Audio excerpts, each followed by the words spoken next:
Commémorer c'est bien, réparer c'est mieux. Réparation égale justice. Il n'y a pas de paix sans justice et il n'y a pas de justice sans réparation.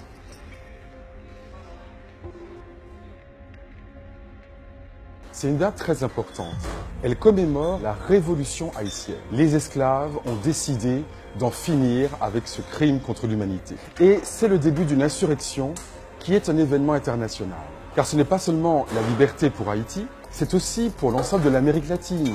Ensuite, en Asie, Ho Chi Minh, par exemple, a toujours dit que son repère, c'était Toussaint Louverture, qui est l'un des leaders de la révolution haïtienne.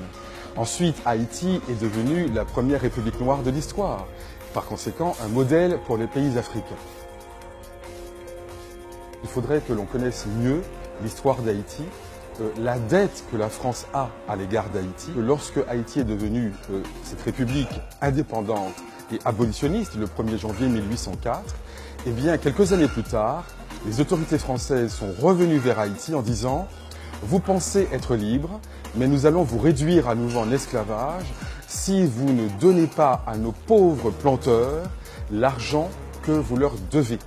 Car leur bien, c'était vous. » Et donc la France a extorqué au peuple haïtien l'équivalent de 21 milliards de dollars et Haïti a dû payer cette somme à la France de 1825 à 1946. Ce qui est évidemment un scandale international, un hold-up international après un crime contre l'humanité. On peut en effet rembourser au peuple haïtien la somme qui a été exigée. Il faudrait annuler la dette des pays africains, car ce n'est pas les pays africains qui ont une dette vis-à-vis de la France, c'est la France qui a une dette vis-à-vis de ces pays.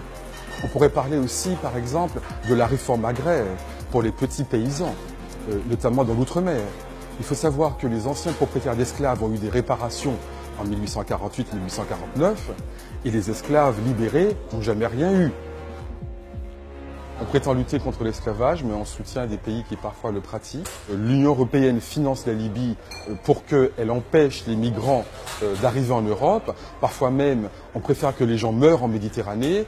Parfois même, on les pousse un peu dans l'eau. L'important, c'est qu'ils n'arrivent pas en Europe. Eh bien, cette politique est une politique ignoble, c'est une politique inhumaine. Et lorsqu'on est le pays des droits de l'homme, évidemment, c'est une contradiction absolument stupéfiante.